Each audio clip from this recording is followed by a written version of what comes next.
नमस्कार दोस्तों इस वीडियो में हम क्लास 12th समाजशास्त्र का 4th चैप्टर डिस्कस करेंगे।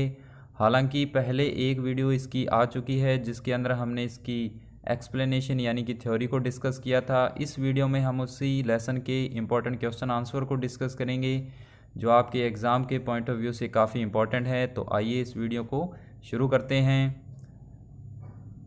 सबसे पहला क्वेश्चन है, आज़ादी से पहले भारत के लोगों में गतिशीलता को किसने बढ़ाया? तो इसका आंसर होगा अंग्रेज़ों ने। मॉडर्नाइजेशन ऑफ इंडियन ट्रेडिशंस पुस्तक के लेखक कौन है? आंसर है योगेंद्र सिंह। भारतीय सनातन परंपरा में जीवन का अंतिम लक्ष्य क्या माना गया है? आंसर होगा मोक्ष। योगेंद्र सिंह ने आधुनिकता के कितने लक्षण बताए हैं? आंसर है 4।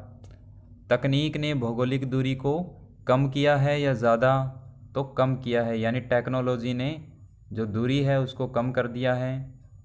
फिर है पारिवारिक तनाव को किसने बढ़ाया है? तो आंसर होगा नगरीकरण और औद्योगिकरण दोनों।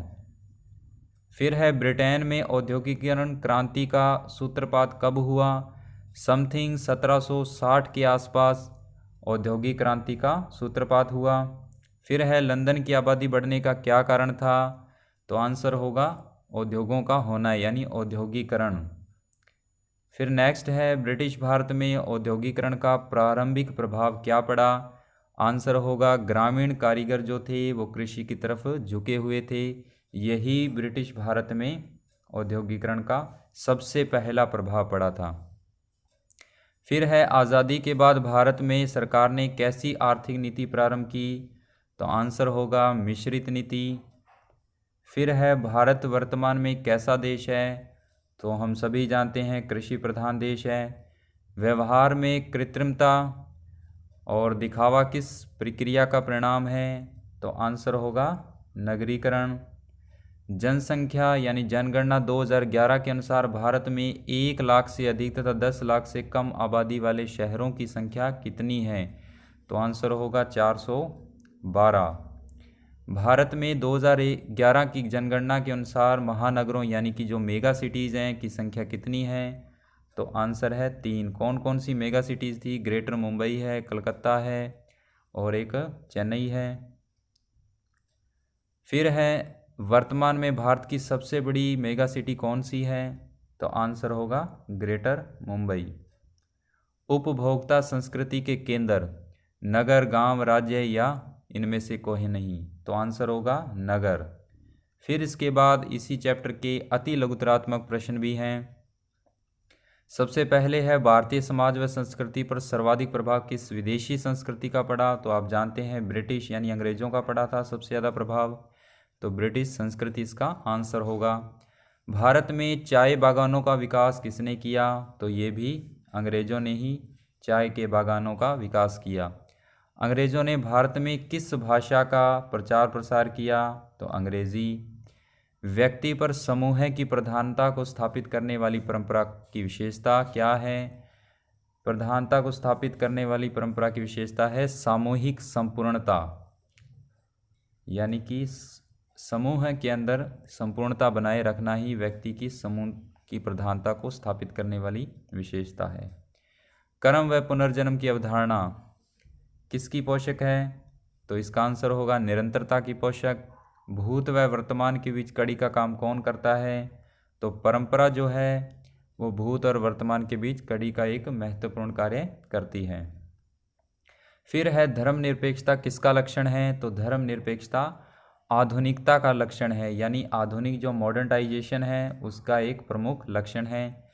श्रम विभाजन के बढ़ने से विभिन्न समुदायों पर क्या प्रभाव पड़ा है? तो विभिन्न समुदायों में आपस में आत्मनिर्भरता में वृद्धि हुई है, आत्मनिर्भरता बढ़ी है। सामाजिक पृथक्करण की भावना में कमी का कारण? तो सामाजिक पृथक्करण की भावना में कमी का जो प्रमुख कारण है वो आधुनिक शिक्षा है, औद्योगिकरण है, नगरीकरण है तथा श्रम विभाजन की प्रक्रिया है।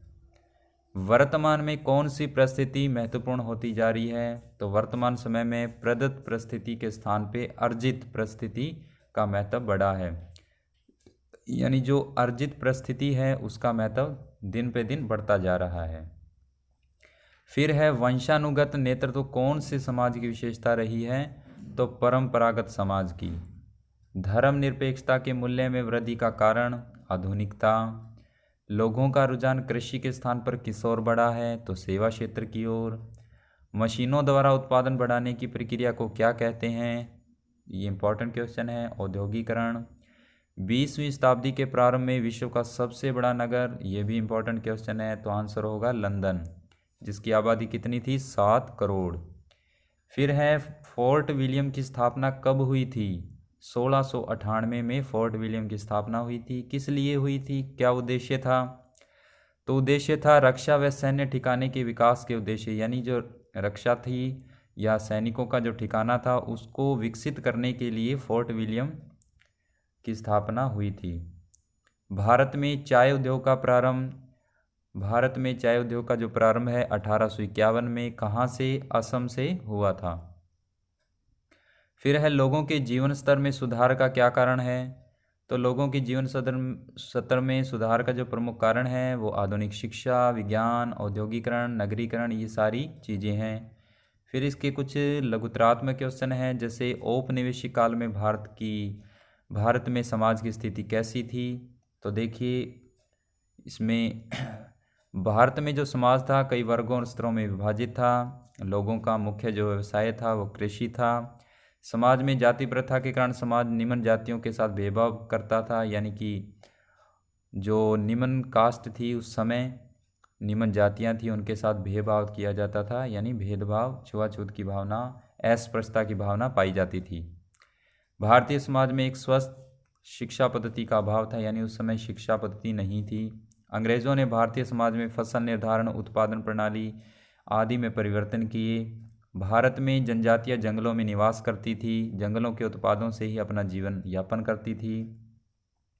अंग्रेज़ों ने चाय के बागान लगाए, अंग्रेजी शिक्षा का प्रसार किया। अंग्रेज़ों ने अपने आर्थिक हितों की अधिकतम पूर्ति हेतु भारतीय लोगों की गतिशीलता में वृद्धि की, यानी अंग्रेज क्या चाहते थे, अंग्रेज चाहते थे अपने हितों की पूर्ति के लिए, यानी खुद का हित चाहते थे, इसलिए उन्होंने भारतीय लोगों की गतिशीलता यानी खुद का मुनाफा चाहते थे वो, टोटल बात ये है, इसलिए उन्होंने भारत के लोगों में गतिशीलता को बढ़ाया।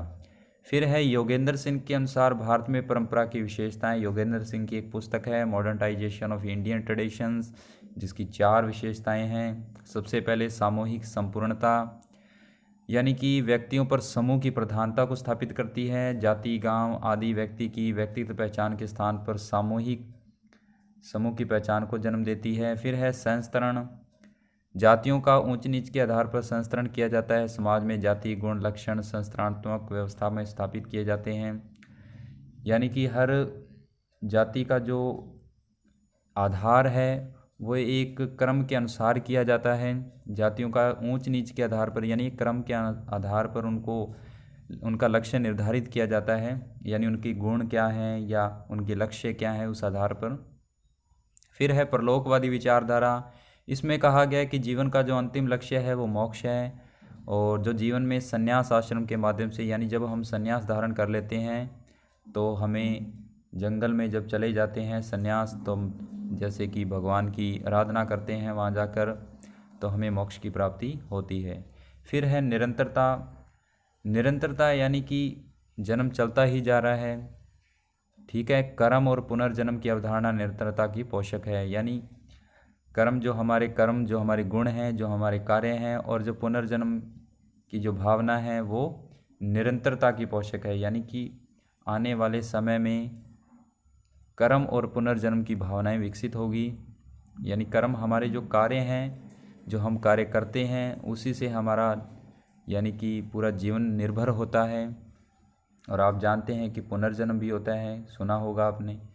परंपरा में परिवर्तन पर टिप्पणी, यानी कि जो हमारी परंपराएं हैं, जो प्राचीन रीति रिवाज थे, उसमें क्या चेंज आ गया, इस बारे में कहा गया है। जो प्राचीन परंपराएं थी, यानी कि बहुत समय से चली आ रही थी, पीढ़ी दर पीढ़ी चली आ रही थी, यानी एक पीढ़ी दूसरी पीढ़ी को हस्तांतरित करती थी, ट्रांसफ़र करती थी। तो एक वैज्ञानिक एडवर्ड शिल्ड का कहना है कि परंपरागत समाज न तो पूर्णतः परंपरागत है, जो यानी कि जो ट्रेडिशन समाज है वो ना तो पहले की तरह है और ना ही आज की तरह है, यानी कि वो एक मिडल पॉइंट में है।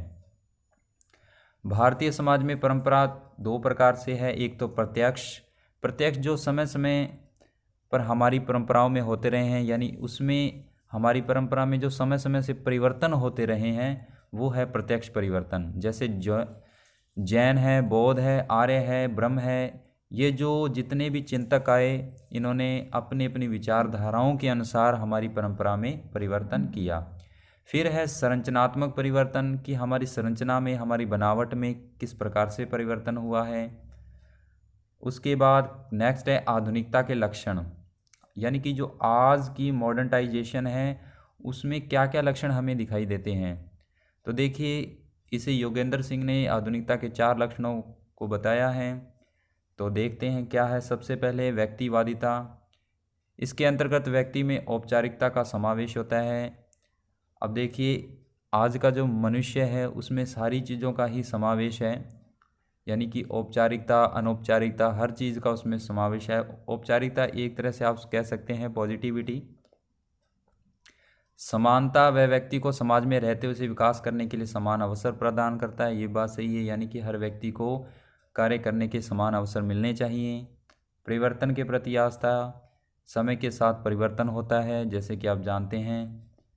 उसके बाद धर्मनिरपेक्षता, यह आधुनिकता का एक महत्वपूर्ण लक्ष्य है जो समाज में सभी धर्मों के प्रति समाज भाव रखने को प्रेरित करता है, यानी कि सभी धर्म समान हैं।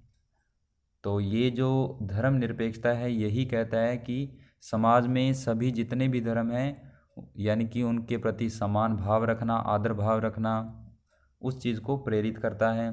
फिर नेक्स्ट है एन.के. सिंघी के अनुसार आधुनिकता में कौन से तत्व होते हैं। तो उसके अनुसार देखिए 3 तत्व हैं। तार्किकता, यानी कि तार्किकता क्या होती है, एक प्रकार से तर्क पर आधारित, हमारी सोच पे आधारित जो व्यवस्था होगी उसे तार्किकता कहते हैं। हमारे तर्क पे, हमारे विचारों पे, हमारे दृष्टिकोण पे। तर्क के बिना आधुनिकता की इस प्रक्रिया को नहीं समझा जा सकता, यानी कि हमें जो सोचने समझने की जो शक्ति है, अगर हम तर्क नहीं कर पाएंगे उसमें तो कुछ भी नहीं कर पाएंगे। हमें अगर यही नहीं पता लगेगा कि सही क्या है गलत क्या है तो हम कभी भी सही और गलत तथ्यों को नहीं पहचान सकते। तो यानी तर्क का होना ज़रूरी है, बुद्धि का जिसे कहते हैं, सोच का होना बहुत ज़रूरी है। फिर है वैज्ञानिकता। वैज्ञानिकता की जो धारणा है आधुनिकता की प्रक्रिया का सार है। वैज्ञानिक तथ्यों के आधार पर घटनाओं की प्रकृति की जांच की जा सकती है। विज्ञान वह होता है जहां किंतु या परंतु की गुंजाइश न हो, यानी कि आप जानते हैं वैज्ञानिकता क्या है, विज्ञान से रिलेटेड है, जहां पर किंतु परंतु का कोई प्रश्न नहीं होता, या तो वो चीज़ पूर्णतः प्राप्त हो जाती है या फिर उसमें टाइम लगता है।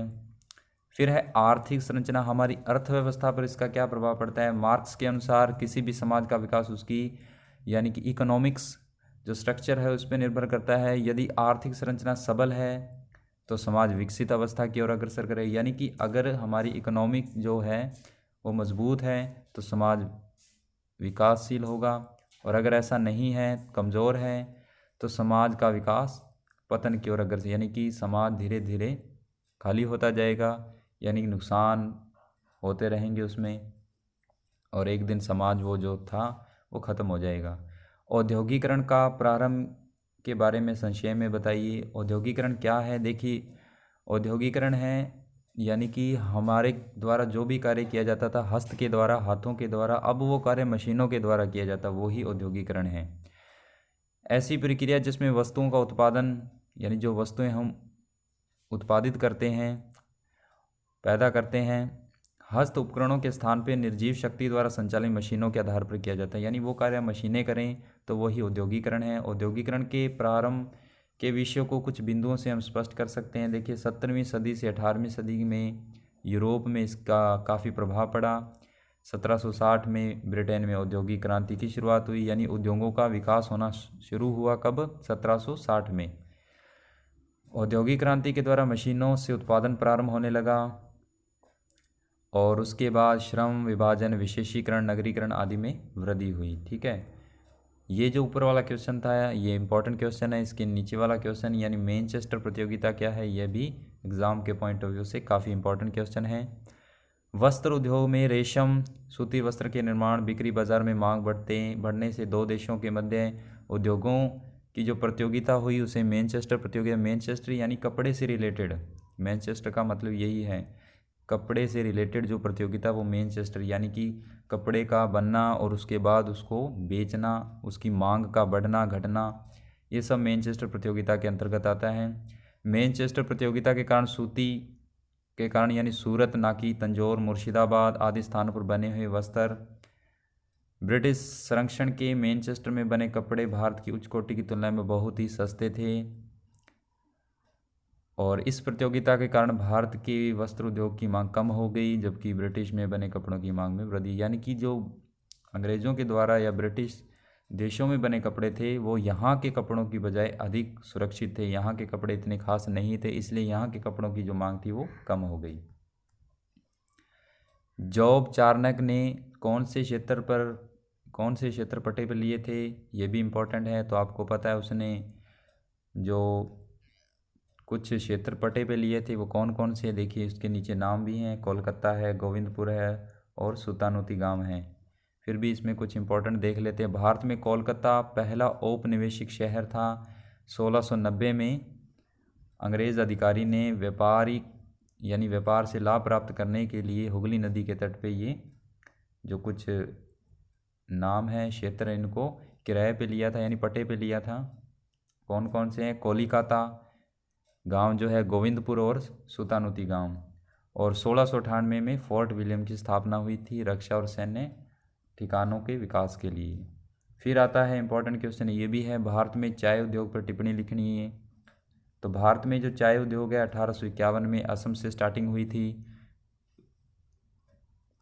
और जो इसके मालिक थे वो आपको पता ही, क्योंकि अंग्रेज़ों ने स्टार्ट की थी तो मालिक अंग्रेज़ ही होंगे। और 1903 में असम के चाय बागानों में 4790 स्थायी व 930 अस्थायी लोगों को काम पर रखा गया था, जिसमें अधिकांश मजदूर बिहार व झारखंड के थे। और श्रमिकों पर अपना वर्चस्व स्थापित करने के लिए अंग्रेज़ों ने यानी कि हक जमाने के लिए अंग्रेज़ों ने transport of native labour act number 111.1863 में बनाया, जिसमें 1865, 70 व 73 में संशोधन किया गया। यानी उन्होंने एक कानून भी बनाया कि कल को कोई भी मजदूर उनके खिलाफ ना जाए, उसके लिए उन्होंने एक कानून भी बनाया जो बार बार उसमें संशोधन होता रहा। 65 में, 70 में, 73 में संशोधन हुआ। चाय के बागानों के अंतर्गत श्रमिकों की स्थिति काफ़ी दयनीय थी जबकि मालिकों का जीवन विलासितापूर्ण, यानी कि जो मजदूर थे उनकी हालत काफ़ी ख़राब थी जबकि मालिकों का जीवन आरामपूर्ण था। स्वतंत्रता के बाद भारत में कौन कौन से औद्योगिक क्षेत्र जो थे अस्तित्व में आए, तो देखिए सबसे पहले मशीनों के द्वारा किए जाने वाले उद्योगों में तेज़ी से विकास हुआ। रुई उद्योग, जूट उद्योग, कोयला खाने, रेलवे, लोहा इस्पात, ये सारे के सारे उद्योग जो थे ये स्वतंत्रता के बाद काफ़ी तीव्र गति से चलने लगे। इसके अलावा परिवहन, सुरक्षा, ऊर्जा, संचार आदि भी थे। कुछ इम्पोर्टेंट क्षेत्र भी बन गए थे उद्योगों के, जैसे मुंबई, कोलकाता, चेन्नई, फरीदाबाद, पुणे, बोकारो, बड़ौदा, दुर्गापुरा, ये स्वतंत्रता के बाद बनने वाले उद्योगों के केंद्र थे, प्रमुख उद्योगों के। ठीक है। फिर है नगरीकरण। नगरीकरण क्या है, तो नगरीकरण है नगरों में होने वाले विकास की प्रक्रिया। प्रसिद्ध समाजशास्त्री डेविस के अनुसार नगरीकरण एक निश्चित प्रक्रिया है, परिवर्तन का वह चक्र है जिसमें कोई समाज कृषक से औद्योगिकरण समाज में परिवर्तन करता है। देखिए इसकी कुछ विशेषताएं। प्रव्रजन के माध्यम से शहरी जनसंख्या में वृद्धि होती है, यानी कि प्रव्रजन क्या होता है, प्रव्रजन के माध्यम से शहरी जनसंख्या में, यानी कि नगरों का अगर विकास होगा तो नगर विकसित क्यों होंगे, जब जनसंख्या बढ़ेगी, जब जनसंख्या ही बढ़ेगी तभी नगर विकसित होंगे, तो इसी को नगरीकरण कहते हैं। यानी जनसंख्या का विकसित होना, लोगों का बढ़ना, तभी नगर आएंगे, तो नगरीकरण। फिर उसके अलावा गैर कृषि कार्य में परिवर्तित हो गए। कृषि कार्य जो थे अब मशीनों ने उनका स्थान ले लिया। गैर कृषि कार्य का मतलब है पहले मनुष्य करते थे, अब वही कार्य मशीनें करती हैं। लोगों का औद्योगिक व्यवसायों के प्रति रुझान बढ़ा है, मशीनों के प्रति लोगों का रुझान भी बढ़ा है। पुराने नगर जो थे तेज़ी से जनसंख्या बढ़ती गई, साथ नए नगर की उत्पत्ति होती गई, पुराने ढहते गए, नए बनते गए। भारत में मेगा सिटी कौन कौन सी हैं, तो देखिए भारत की कुल आबादी का 31.16% शहरी आबादी है, जो 1951 में 17.29 था, काफ़ी बढ़ गई। हालांकि बहुत यानी कि स्लो बढ़ी है, क्योंकि 1951 और 2011 में काफ़ी फासला है। इस प्रकार पिछले 60 वर्षों में 2011 तक भारत की कुल आबादी में ग्रामीण आबादी का हिस्सा लगातार कम हो रहा है, तो कम ही हुआ क्योंकि बहुत कम है ये। एवं नगरीय आबादी का हिस्सा बढ़ रहा है 2000, क्योंकि गांव से लोग कहाँ जा रहे हैं, शहरों की ओर। 2011 की जनगणना के अनुसार 1 करोड़ से अधिक जनसंख्या वाले महानगर कहलाते हैं, मेट्रोपोलिस मेगा सिटीज़ कहलाती हैं, जो कि भारत में 3 हैं। 1 करोड़ से अधिक जनसंख्या वाले मेगा सिटीज़ निम्नलिखित हैं।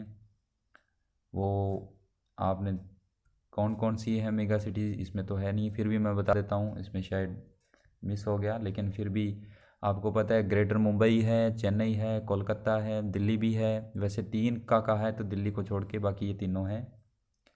जजमानी प्रथा क्या है, तो देखिए वाइमर ने अपनी पुस्तक द हिंदू जजमानी सिस्टम में कहा है, यानी कि इसका प्रयोग किया है। जजमानी का अर्थ है यजमान, अर्थात जो सेवाएं लेते हैं। वहीं एक अन्य शब्द है परजन, अर्थात जो सेवाएं देते हैं। अर्थात यह वह व्यवस्था है जिसके अंतर्गत प्राचीन समाजों में निम्न जाति के सदस्य अपनी सेवाएं ऊंची जातियों को देते थे। यानी कि जो पहले के समय में जो गरीब तबके वाले लोग थे, वो अपनी सेवाएं हैं वो अपने अधिकारियों को देते थे, वही जजमानी प्रथा होती थी। और उनके बदले उनको जो मजदूरी मिलती थी वो जजमानी प्रथा के अंतर्गत आती थी, ठीक है। तथा उन सेवाओं के बदले वे उन्हें पारिश्रम देते थे, यानी मजदूरी देते थे। जजमानी प्रथा के कारण निम्नलिखित हैं। देखिए, शिक्षा के प्रसार से लोगों में जागरूकता का संचार हुआ है, यानी जजमानी प्रथा कैसे धीरे धीरे समाप्ति की ओर है, क्योंकि शिक्षा आ गई है। औद्योगिकरण के कारण लोगों को नए रोजगार मिले हैं। नगरीकरण के कारण जातीय भेद में कमी आई है। धन के महत्व में वृद्धि से अधिक प्रथा का, यानी कि यही इंपॉर्टेंट बातें हैं, क्योंकि जजमानी प्रथा धीरे धीरे लोगों की जागरूकता के कारण जजमानी प्रथा खत्म हो गई। मानसिकता को परिवर्तित करने में संचार के साधनों ने भी अहम भूमिका निभाई है, यानी कि हमारे माइंड को चेंज करने में। फिर है उपभोगवादी जो प्रवृत्ति है, उसके क्या कारण हैं। देखिए, उपभोगवादी यानी कि आराम विलास की जो प्रकृति है या प्रवृत्ति है, उसके क्या कारण है। उसमें देखिए, भौतिक साधन अगर बढ़ेंगे तो हमारी आराम करने की प्रवृत्ति भी बढ़ेगी, जैसे कूलर, फ्रिज, टीवी, सिलाई मशीन, फैंसी साधन। इन प्रवृत्तियों के कारण ही हमारी आराम या भोग विलासिता की जो स्थिति है वो बढ़ी है। हमारी जीवन शैली में इनके कारण सुधार भी हुआ है, सुख सुविधाएं भी बढ़ी है। इंद्रिय परक संस्कृति को समझाना है। देखिए, इंद्रिय परक संस्कृति क्या है, जिसके अंतर्गत एक व्यक्ति अपनी इंद्रियों को संतुष्ट करने का प्रयास करता है, यानी हमारे जो सेंसेस हैं, हमारी 5 सेंस हैं, उनको संतुष्ट करने का जो प्रयास करता है वो इंद्रिय परक संस्कृति है। जैसे आज के भौतिकवादी युग में लोगों को एक उच्च जीवन जीने के लिए अनेक साधनों को जुटाना होता है, यानी खुद की सुविधा के लिए, अपने आराम के लिए हम जो कुछ भी करते हैं वो इंद्रिय परक संस्कृति के अंतर्गत आता है, जिससे वह आसानी से अपना जीवन यापन कर सके। वर्तमान समय में नगरीय जीवन का प्रभाव, आपसी होड़, प्रतियोगिता, पाश्चात्य संस्कृति के प्रभाव से इंद्रिय परक संस्कृति समाज के लोगों पर हावी होती जा रही है। आज का जो इंसान है वो कार्य नहीं करना चाहता, वो सिर्फ विलासिता का जीवन जीना चाहता है, पहले की तरह नहीं है वो। समाज में सदस्यों की इच्छाएं अब असीमित हो गई, यानी कि उनकी जो इच्छाएं वो बढ़ती ही जा रही है, बढ़ती ही जा रही है, तो वो अपनी इन इच्छाओं को पूरा नहीं कर पा रहा है। उनमें संतोष की भावना का अभाव पाया जाता है, यानी कि वो अब संतोष की भावना से बाहर हो गई है। उन्हें किसी भी चीज़ में संतोष दिखाई नहीं देता, हर चीज़ में वो असंतुष्टि दिखाई देते हैं, यानी कि जीवन लालची भरा हो गया है, विलासितापूर्ण हो गया है। फिर है परंपरा व आधुनिकता के प्रकार को स्पष्ट करना है, क्या क्या है। तो देखिए, परंपरा तो वही है जो हमारी ट्रेडिशंस हैं, यानी कि जो प्राचीन समय में हमारे रीति रिवाज जो मूल्य थे वही है परंपरा। और इसमें निरंतरता भी है, कठोरता भी है, विश्वास, आदर्श, ये सारी चीज़ें हैं। परंपरा स्वीकृति के लक्षण है, समाजीकरण की प्रक्रिया में आत्मसात कर लिया। आधुनिकता जो आज का समय है, चाहे वो कैसा भी हो, शाब्दिक रूप से आधुनिकता परंपरा के विपरीत लक्ष्यों को प्राप्त करने के लिए है। आधुनिकता एक दृष्टिकोण होता है जिसमें जीवन के प्रत्येक में गतिशीलता पाई जाती है। धार्मिक जीवन, आर्थिक जीवन, चिंतन अन्य तरीकों से देखी जा सकती है। आधुनिकता रूढ़िवादी परंपराओं को स्वीकार नहीं करती। आज का जो मॉडर्न टाइम है, क्या वो प्राचीन समय में जो रीति रिवाज थे उनको फॉलो करता है? नहीं करता। यानी कि आज के समाज में और प्राचीन समाज में बहुत अंतर पाया जाता है। प्राचीन समाज यानी कि परंपरा, और आज का समाज यानी कि मॉडर्नाइजेशन, गतिशीलता या आधुनिकता। ठीक है, तो यही इसमें चीज़ें हैं। के मध्य संबंध क्या है? एक दूसरे के विरोधी माना जाता है। सच ये है कि परंपरागत समाज वर्तमान आधुनिक समाज का सामाजिक, आर्थिक, राजनीतिक, बौद्धिक, शैक्षणिक सभी क्षेत्रों में अनुकरण कर रहे हैं। परंतु इसका अर्थ यह नहीं कि परंपरागत समाज आधुनिक से एकदम भिन्न है। परंपरागत ही है, आधुनिक समाज में परंपराओं का कोई महत्व नहीं है। वास्तविकता ये कि कोई भी समाज न तो आधुनिक है और न ही पूर्णता। हालांकि जो पहले की जनरेशन थी वो आज की जनरेशन का मुकाबला कर रही है, यानी उनके जैसा होने का यानी कि वो प्रयत्न कर रही है, लेकिन ना तो वो पहले की तरह रही और ना ही अब की तरह। तो दोनों कंडीशन में वो कोशिश कर रही है बढ़ने की। समाज में आर्थिक क्षेत्रों में विकास हुआ है, ये तो वही चीज़ें हैं। नगरीकरण के कारण क्या क्या चीज़ों में विकास हुआ है? जाति, धर्म, रंग आदि के भेदभाव में कमी आई है। जागीरदारी, जमींदारी प्रथा का उन्मूलन यानी कि कमी आई है। फिर है औद्योगिकरण का भारतीय समाज पे क्या प्रभाव पड़ा? तो आप जानते हैं भी, उद्योगों का अगर विकास होगा तो लोगों का जीवन कैसा होगा? विकसित होगा, पहले से ज़्यादा विकसित होगा। जहाँ उद्योग स्थापित होते हैं वहाँ वहाँ कार्य करने के लिए गांव में अनेक लोग आकर बस जाते हैं। तो इसका मतलब यही है कि औद्योगिकरण, जहाँ उद्योग धंधे ज़्यादा विकसित होंगे वहाँ लोगों की संख्या ज़्यादा विकसित होगी। वही शहर और यानी कि ग्रामीण इलाके का हाल, शहरी यानी कि इलाका कैसा होता है आप जानते हैं, भीड़ भाड़ वाला होता है। उद्योगों के कारण लोग यानी कि इंसान मशीन बन जाता है। बस वही चीज़ है, अगर कार्य करेगा तो उसको मजदूरी भी ज़्यादा मिलेगी। तो यानी कि शहरों में कुछ फ़ायदे भी हैं और कुछ नुकसान भी हैं। तो उद्योगों के कारण फ़ायदे भी होते हैं और नुकसान भी हैं। ये कुछ इम्पोर्टेंट फैक्ट हैं। जैसे स्त्रियों की स्थिति में परिवर्तन, औद्योगिकरण, नगरों में स्त्रियां शिक्षा प्राप्त कर धनोपार्जन करने लगी। अब देखिए, इस महिलाएं जो है शिक्षा प्राप्त कर औद्योगिकरण के कारण उद्योगों में लगने लगी हैं, ताकि उनकी जो पारिवारिक प्रतिष्ठा है, समाज में प्रतिष्ठा है, वो बनी रहे। तो औद्योगिकरण के फ़ायदे भी हैं और कुछ नुकसान भी होते हैं। जैसे ज़्यादा उद्योगों के कारण व्यक्ति एक मशीन की तरह हो जाता है। वातावरण को दूषित भी, यानी कि जो वातावरण है उद्योगों के कारण दूषित भी हो जाता है। तो ये सारी चीज़ें औद्योगिकरण के अंतर्गत उसकी डीमेरिट्स को दर्शाती हैं, यानी कि हानियों को भी दर्शाती हैं। कुछ फ़ायदे तो ज़्यादा हैं, हानियाँ भी हैं। नगरीकरण यानी सिटी, सेम वही है। नगरों का विकास होगा तो इंसान का विकास होगा, यानी इंसान की जनसंख्या कब बढ़ती है? जब नगरें यानी कि नगरीकरण का विकास होगा। इंसान ज़्यादा होंगे तो रोज़गार के अवसर भी उनको ज़्यादा चाहिए, औद्योगिकरण ज़्यादा चाहिए। तो टोटल बात है कि नगरीकरण में हर चीज़ की सुविधा मिलती है। आधुनिक शिक्षा, विज्ञान आदि के कारण समाज के भेदभावों में कमी। अगर एक व्यक्ति शिक्षित होगा तो जो पुराने रीति रिवाज हैं उनको कम फॉलो करेगा, अंधविश्वास में नहीं जाएगा। संयुक्त परिवारों का विघटन हुआ, ये बात आप जानते हैं कि प्राचीन समय में संयुक्त परिवार थे, आज भी कुछ हैं लेकिन ज़्यादा नहीं हैं, क्योंकि जैसे जैसे लोग शहरों की ओर पलायन करने लगे हैं, एकल परिवार में रहना ज़्यादा पसंद करते हैं। उसके बाद नगरों में पाश्चात्य जीवन शैली व पश्चिमी मूल्यों का प्रोत्साहन मिला है। लोग आगे से आगे बढ़ना चाहते हैं, पुराने रीति रिवाजों को फॉलो करना नहीं चाहते। तो ये उसके बाद महिलाओं की परिस्थिति में भी बदलाव आया। ये तो वही है चीज़, यानी महिलाओं को शिक्षित किया गया तो उनकी दिन पर दिन स्थिति यानी कि बदलती जा रही है। महिलाएं भी हर क्षेत्र में कार्यरत हैं। पहले उनको किसी भी क्षेत्र में नहीं रखा जाता था, चार दीवारी में रहती थी, और लेकिन आज के समय में ऐसा नहीं है। तो ये सारी चीज़ें औद्योगिकरण और नगरीकरण के कारण ही संभव हो पाई हैं। तो इस लेसन में यही बताया गया है कि उद्योगों से हमारे जीवन में क्या बदलाव आए, नगरीकरण के कारण क्या बदलाव आए, ये सारी चीज़ें इस लेसन में बताई गई हैं। और ये जो क्वेश्चन है ये आपके एग्ज़ाम के पॉइंट ऑफ व्यू से काफ़ी इम्पोर्टेंट भी हैं।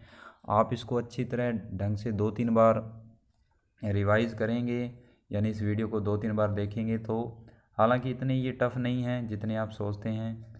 ये बिल्कुल आसान से बस समझने की बात है चीज़ें वही सेम ही चीज़ें हैं। अगर आप इनको कंपेयर करके, तुलना करके पढ़ेंगे तो आपके लिए ये चीज़ें बेटर होती जाएगी, यानी कि आपके एग्ज़ाम में अच्छे नंबर आएंगे। अगर आप इनको कंपेयर करके पढ़ेंगे या बिल्कुल इजीली सोच समझ के पढ़ेंगे, क्योंकि ये चीज़ें इतनी यानी कि मुश्किल नहीं है जितनी आप सोच रहे हैं, है तो बिल्कुल आसान सी। तो आई होप ये वीडियो लेक्चर आपको अच्छा लगा होगा। अच्छा लगा तो इस वीडियो को लाइक करें, ज़्यादा से ज़्यादा शेयर करें और कमेंट्स में हमें ज़रूर बताएं कि ये वीडियो लेक्चर आपको कैसा लगा। इसी उम्मीद के साथ मिलते हैं नेक्स्ट वीडियो लेक्चर में एक नए टॉपिक के साथ, यानी नए लेसन के साथ। तब तक के लिए अपना ख्याल रखें, सुरक्षित रहें, सेफ रहें और हमेशा खुश रहें। इसी उम्मीद के साथ धन्यवाद।